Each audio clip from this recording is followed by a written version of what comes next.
எல்லாத்துக்குமே அரசியல பொறுத்த அளவுக்கு தும்முறதுல கூட ஒரு அரசியல் இருக்குது. அப்போ நீ பார்க்கும்போது என்டிஏவினுடைய அலையன்ஸ்க்குள்ள தாவேகா வர வேண்டும். அதற்கான முஸ்தீபுகளை டெல்லியினுடைய தலைமை கேப்டன் பார்த்துக் கொள்வார்ன்னு திரு அண்ணாமலை அவர்கள் 2 நாட்களுக்கு முன்னாடி ஒரு பேட்டியில கூறுறாரு. அதற்கு அடுத்து ஏற்கனவே இப்போ இந்த சிபிஐனுடைய வழக்காடு மன்றத்துல அது போயிருக்குது. அப்போ சிபிஐனுடைய எப்பவுமே சிபிஐ, இடி அண்ட் ஐடிஐ பாரதிய ஜனதா கட்சி துஷ்பிரயோகம் பண்ணுது அப்படிங்கிறது பெருவாரியான மாநிலங்கள்ல இருக்கக்கூடிய எதிர்க்கட்சிகளுடைய மிகப்பெரிய ஒரு குற்றச்சாட்டு.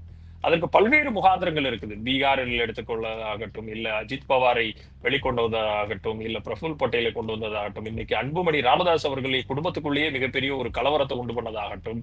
அப்போ இன்னைக்கு தாவேகாவை முதல்ல அரசியலுக்குள்ள கொண்டு வந்ததுக்கு காரணமே அவரை மாஸ்டர் படப்பிடிப்புல இருந்து நெய்வேலியில இருந்து தூக்கி கொண்டு வந்து பனையூர்ல உட்கார வச்சு வாங்கின கையெழுத்துகள் தான் அவரை அரசியலை நோக்கி தள்ளினது. அந்த அரசியலை நோக்கி தள்ள வேண்டியதற்கு காரணமே அன்றைக்கு அவர்கள் செட் செய்து வச்சிருந்த ரஜினிகாந்த் அவர்களே அரசியலுக்கு கொண்டு வர முடியலங்கிற ஒரு வேற்றுமையில அது என்ன சொல்றது, ஒரு ஆற்றாமையில விஜய் அவர்களை கொண்டு வந்து உள்ளுக்கு வச்சிருக்கிறாங்க. சோ இன்றைக்கு விஜய் அவர்கள் திருப்பி அதை என்டிஏவுக்கு நேர் எதிராக திருப்புகிறாருங்கிற ஒரு ஐயமும் அவர்களுக்கு எழுந்திருக்கிறது கூடியதுதான்.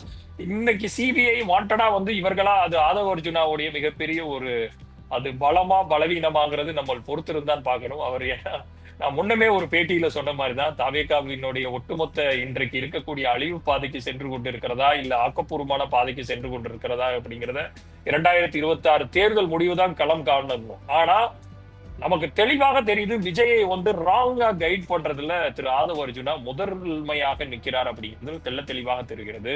ஏன்னா நீங்க வாங்கின நான் பாத்துக்கிறேன், டெல்லியில நம்மளுக்கு ஒன்றும் ப்ராப்ளம் இல்ல, சிபிஐ எல்லாம் நான் கையில வச்சிருக்கிறேன், நான் பெரிய அங்க இருக்கக்கூடிய பல அரசியல் தலைவர்களை கைக்குள்ள வச்சிருக்கிற ஆளு அப்படிங்கிற ஒரு போர்வையில இங்க இருந்த கேஸ வாலண்டரியா பெருந்தன்மையாக தமிழகத்தினுடைய முதல்வர் எந்த ஒரு அரசியல் கட்சி தலைவரும் அவர் தொண்டர்கள் இறக்குறத விரும்ப மாட்டாங்க.